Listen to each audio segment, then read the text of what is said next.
말씀 씨앗을 심어요.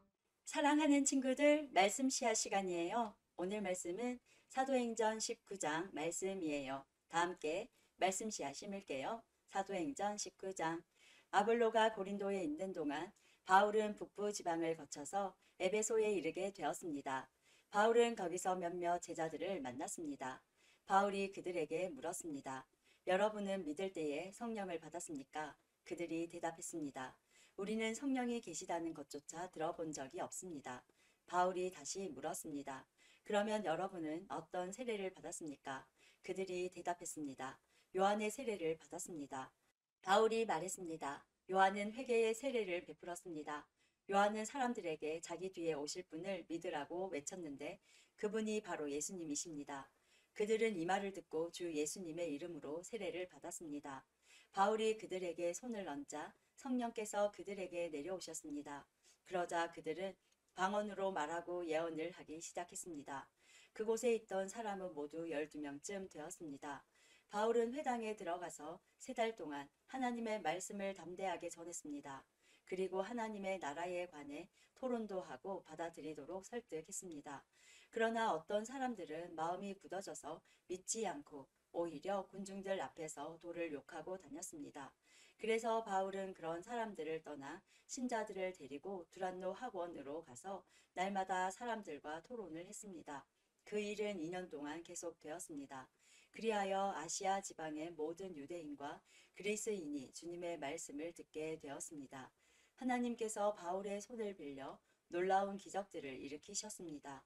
심지어 사람들이 바울이 몸에 지니던 손수건이나 앞치마를 병든 사람 위에 얹기만 해도 병이 낫고 귀신이 쫓겨 나갔습니다. 그러나 사방으로 돌아다니면서 귀신을 쫓아내는 유대인 중에서도 주 예수님의 이름을 이용하여 귀신을 쫓아내려는 사람들이 있었습니다. 그들은 바울이 전파하는 그 예수님의 이름으로 명령한다. 그 사람에게서 나오너라고 말하곤 했습니다. 유대인 대제사장 스게와라는 사람의 7 아들들이 바로 이런 일을 하였습니다. 그런데 악한 귀신들이 그들에게 말했습니다. 내가 예수님도 알고 바울도 알지만 너희는 누구냐? 그러더니 귀신 들린 사람이 그들에게 달려들었습니다.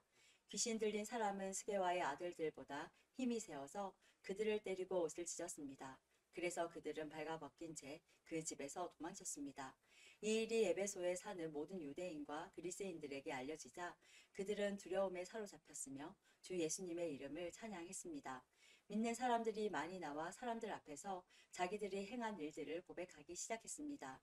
그들 중에는 마술을 부리던 사람들도 있었는데 그들은 자기들의 마술책을 가져다가 사람들 앞에서 다 태워버렸습니다.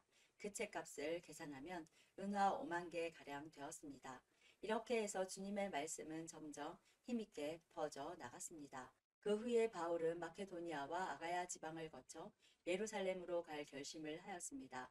그리고 나는 예루살렘에 갔다가 로마도 꼭 가봐야겠습니다. 라고 말했습니다. 바울은 자기를 돕는 사람 가운데 2사람, 곧 디모데와 에라스도를 먼저 마케도니아로 보냈습니다. 그리고 그는 아시아에 얼마 동안을 더 머물렀습니다.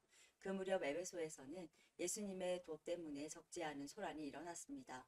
데메드리오라는 은세공인이 있었는데 은으로 아데미 여신의 신전 모형을 만드는 사람이었습니다.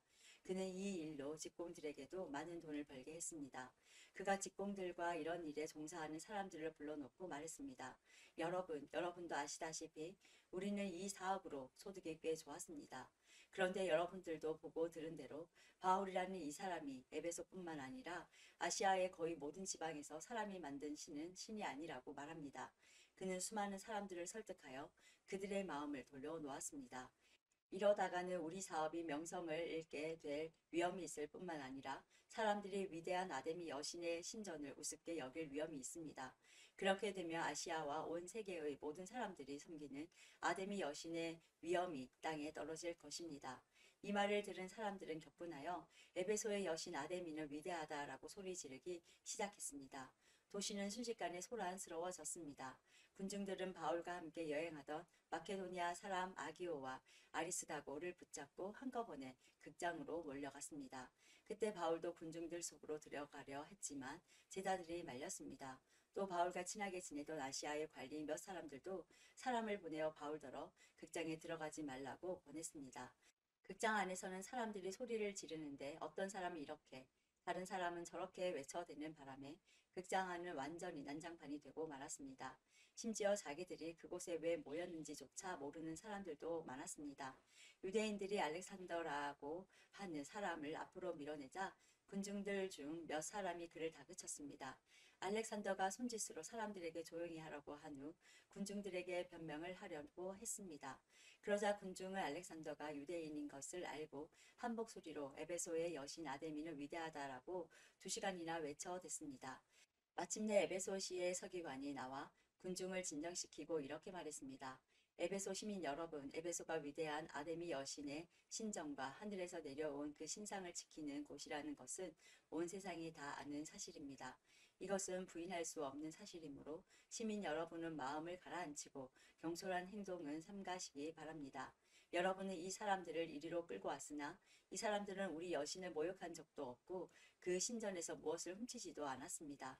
우리에게는 재판정이 있고 재판관들도 있습니다. 만약 데메드리오와 그의 직공들이 누구를 고소할 일이 있다면 당사자들이 재판정으로 가서 옳고 그름을 가려야 할 것입니다. 그 밖에 여러분이 해결하고자 하는 문제가 있다면 그것은 공식적인 모임에서 다루어야 할 것입니다. 이는 제가 이런 말을 하는 것은 아무런 이유도 없이 소동을 일으킨 책임이 우리에게 있다고 비난을 받을 위험이 있고 또 이 소동에 대해 변명할 말이 없기 때문입니다. 그는 이렇게 말하고 모임을 해산시켰습니다. 오늘도 말씀 씨앗 모두 잘 심었어요. 우리 내일 또 만나요.